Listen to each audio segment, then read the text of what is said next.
We're cooking all our meals at home in order to pay off our debt this year, and this is my process of shopping our kitchen, meal planning, and making our grocery list to set us up for success.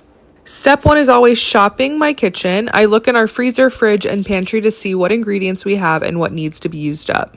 Keeping these ingredients in mind, my second step is to look for meal inspiration.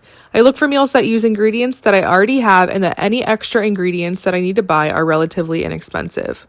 Today I looked at my recipe board on Pinterest and this pierogi del soup caught my eye.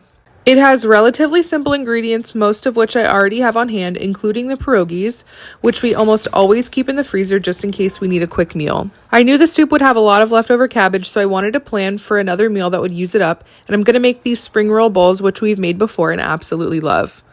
The next thing that caught my eye was this gochujang meatball recipe. I have frozen meatballs that I'm going to use for the protein instead of making my own, and I also already have gochujang in my fridge. The last meal I'm going to plan for is apricot chicken, which uses Lipton onion soup mix that I already have in my pantry, and I also have chicken that I buy in bulk from Costco and put in my freezer. The next thing I do is write down all the meals that I have planned with space underneath them so that I can write the ingredients that I need to buy.